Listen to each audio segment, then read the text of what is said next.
Hello बच्चों, this is 26th video conservation of momentum. Last lower classes में आपने पढ़ा होगा कंजर्वेशन ऑफ एनर्जी। कंजर्वेशन मतलब होता है, जैसे conservation of energy means energy is conserved, energy is neither created nor destroyed. Energy बर्बाद नहीं होता, क्रिएट भी नहीं होता, बर्बाद नहीं होता। एनर्जी एक फॉर्म से दूसरे फॉर्म में कन्वर्ट हो जाता है। Similarly conservation of momentum means momentum is also conserved, it is neither created nor destroyed. आइए इसको एक एग्जाम्पल से समझते हैं। मोमेंटम हम लोग पढ़ चुके हैं, फॉर्मूला होता है मास इंटू वेलोसिटी। अब जैसे ये एक ट्रक है जिसका मास m1 है, moving with velocity u1, and this is a car of mass m2 moving with velocity u2। ये दोनों चल रहा है। थोड़ी देर के बाद आफ्टर टाइम t ये दोनों आपस में कोलाइड कर जाता है। पीछे से आके कार इसको ट्रक कार को धक्का मार देता है, तो दोनों कोलाइड कर जाता है। After collision the velocity of the truck becomes v1 and the velocity of the car becomes v2. So this is the case of momentum before collision, that means total momentum. total momentum क्या होगा? इसका momentum plus car का momentum। Truck का momentum हो जाएगा mass into velocity, that is m1 into u1, and car का momentum हो जाएगा m2 into u2। So total momentum before collision is m1 u1 plus m2 u2। बहुत आसान है। अब कोलाइड कर गया, आफ्टर कोलिजन मोमेंटम क्या होगा? Momentum of the truck plus momentum of the car. Momentum of the truck क्या होगा? m1 इंटू v1, और कार का मोमेंटम होगा m2 इंटू v2। बहुत सिंपल है। सो m1 v1 plus m2 v2। तो ये हो गया momentum before collision and this is momentum after collision. अब देखते हैं कि जब ट्रक कार को धक्का मारा तो ट्रक ने कार पे एक फोर्स लगाया which we denote as F1। F1 is the force exerted by truck on the car. उसी तरह F2 जो है वो equal and opposite force truck पे लगेगा, कोलाइड करेगा जब तब, तो force exerted by the car on the truck.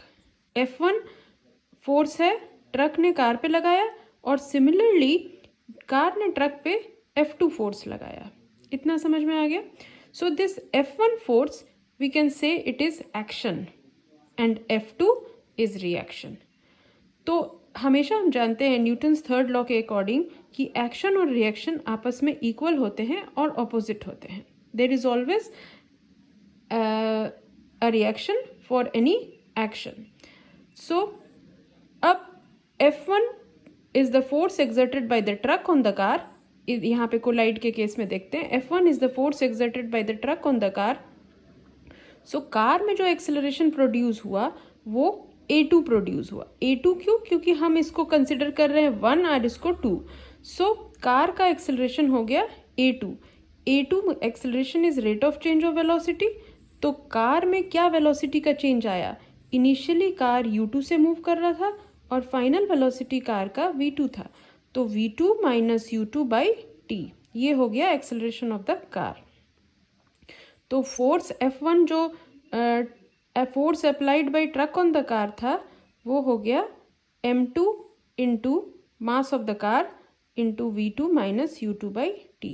Mass of the car is m2 and acceleration of the car is v2 minus u2 by t. So m2 into v2 minus u2 by t. Similarly, अब देखते हैं कि equal and opposite force car ने truck पे लगाया which is denoted as F2। तो truck में भी कुछ एक्सेलरेशन आएगा। ट्रक का एक्सेलरेशन हो गया A1, और A1 कितना हो गया? v1 minus u1 by T. देखिए यहाँ पे देखिए, ट्रक में वेलोसिटी फाइनल वेलोसिटी v1 है और ट्रक का इनिशियल वेलोसिटी u1 है। सो v1 minus u1 by T. तो फाइनली फोर्स कितना हो गया? F2 जो कार ने ट्रक पे लगाया, वो ट्रक का mass into change in velocity, rate of change of velocity, that is m1 mass of the truck and acceleration of the truck is v1 minus u1 by t. This force is called as reaction. Now according to Newton's third law, For every action there is equal and opposite reaction. So according to it F1 is equal to minus F2. F1 और F2 आपस में same होंगे but opposite होगा. Truck car को right side में hit कर रहा है तो राइट साइड में फोर्स लग रहा है और कार इक्वल और ऑपोजिट फोर्स लेफ्ट साइड में लगाएगा. तो force is a vector quantity so direction changes. So F1 is equal to minus F2. अब कैलकुलेट करते हैं. Put the value of F1 and F2. F1 क्या था? M2 V2 minus U2 divided by T is equal to, और F2 क्या है? M1 V1 minus U1 by T. दोनों तरफ T कैंसिल हो गया और माइनस का साइन लगाएंगे यहाँ, माइनस का, क्योंकि माइनस F2 है. सो M2 मल्टीप्लाई कर देंगे, ये ब्रैकेट में है, M2 बाहर मल्टीप्लाई फॉर्म में है. M2 V2 minus M2 U2 is equal to minus M1 V1. अब minus multiplied by minus, minus plus हो जाएगा यहाँ. So M1 U1, right. Now सब साइन को हम प्लस कर देंगे. तो ये ऑलरेडी प्लस है, इसको इधर ले जाएंगे और इसको यहाँ पे लेके आएंगे. So M2 V2 plus, this is transfer to left side, M1 V1, this is transfer to right side, M2 U2 plus M1 U1. Next step में हम इसको थोड़ा अरेंज करके लिख देंगे. इसको पहले लिख देते हैं like M1 U1 plus M2 U2. देखो see, M1 U1 plus M2 U2 is equal to, और इस साइड को यहाँ लिखते हैं M1 V1 plus M2 V2. This term on the left hand side of the equality is total momentum before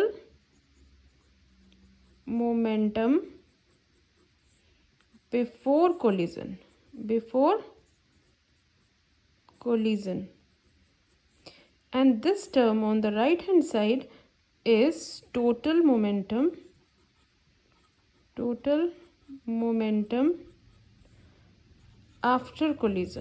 after collision. तो ये total momentum हम लोग पहले भी लिखे थे यहाँ पे. Total momentum before collision is M1 U1 plus M2 U2. See, total momentum M1 U1 plus M2 U2 and momentum after collision total momentum M1 V1 plus M2 V2, M1 V1 plus M2 V2. तो हम क्या proof कर दिए? So in this way the momentum before collision is equal to momentum after collision. Hence, we can say momentum is conserved. So, इसलिए जब collision के पहले का मोमेंटम टोटल मोमेंटम और कोलिजन के बाद का टोटल मोमेंटम दोनों सेम आ गया. इस तरह से this is proved that momentum is conserved, and this whole concept is called conservation of momentum. Thank you.